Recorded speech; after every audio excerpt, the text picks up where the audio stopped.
So in this video, I'm going to show you how I use high-speed sync with a small speed light to transform this scene into this.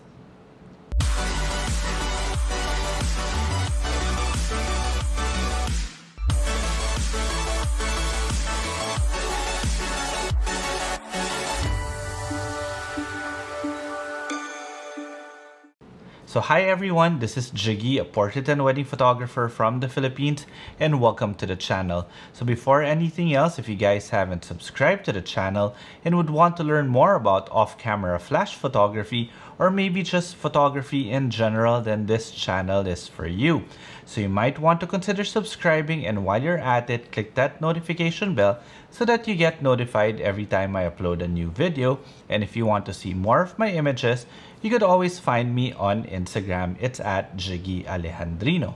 Also, for all of you who are actually subscribed to the channel and would want to learn even more, I actually have a series of one-on-one workshops available now, and I will just put the link in the description below. Okay?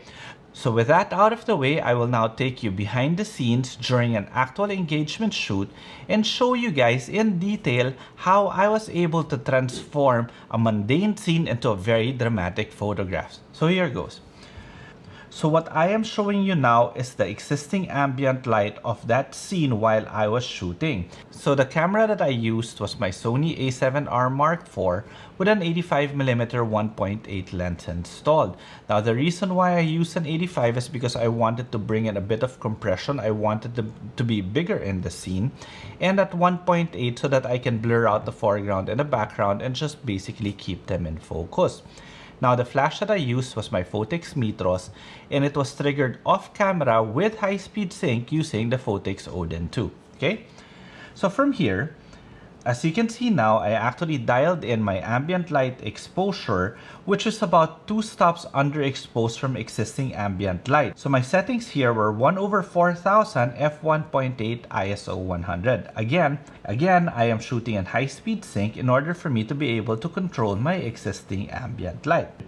Now, this is something I actually want to share with you guys. I want to share with you the trial and error process of where I placed my light and the purpose of why I wanted to put my light there in the first place. So as you can see here, I had my assistant holding on to my light, and I wanted the light to shine through here and give that you know, that headlight in the back effect, that I wanted the light to be so powerful that it would just give them a slight silhouette, but you could see how they look like, and at the same time it looked like there was like a headlight behind them.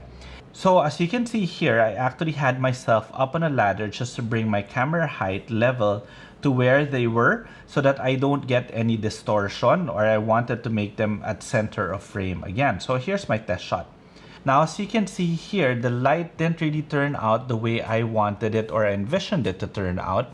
It felt that if I had that initial concept of the headlight in the back, it felt very distracting. So from there, I go afterwards, after the first test shot, I was like, okay, forget it, I don't like it. Maybe I should actually just put the light inside. So what I did was, from the back of the pickup, I made my assistant stay here. You could actually see that this truck didn't even have seats, so I had my cooler here that they were sitting down on.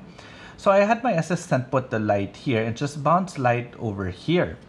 Now this was the actual test shot from that particular image. The problem is, or that particular layout or light setup, the problem here was that I didn't like where the light was coming from. It just felt very unnatural. So I was like, okay, we're getting there. We're getting the mood that we want. Maybe it's just a matter of where the light is actually positioned. So that's when I started playing around with my light placement. So from here, I actually made him go back in the back of the truck again, just to be able to hide the light and just bounce it off from the ceiling again from behind.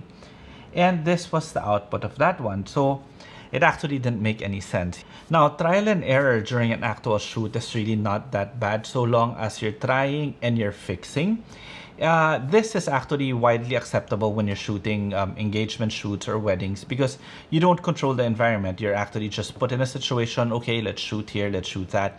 It's not like a pre-planned it's not like a pre-planned thing that you've got your makeup artist, your stylist, you've got your set design, you've got a pre-prod meeting. We don't do that for engagement shoot. If I was doing this for a print ad, then I wouldn't be doing all these trials with the client themselves, but rather I would have been doing it ahead of time so that the moment when the client enters, it's already set, okay?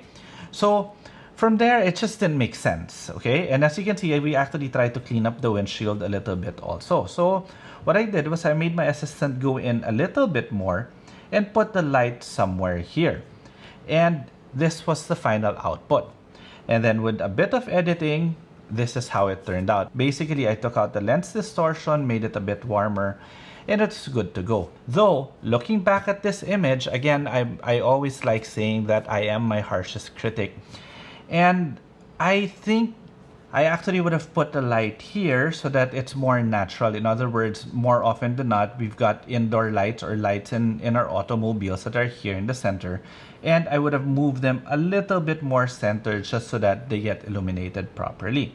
And there we go. That's basically my entire shooting process. So I adjust to ambient light, I fix my flash position, I fix my flash power, and then I start shooting. So in other words, it's a lot of trial and error, even for us professionals. But the most important thing is that when we are trying, we are actually continuously adapting and changing our vision depending on how it is actually turning out. Initially, I wanted the light coming from behind.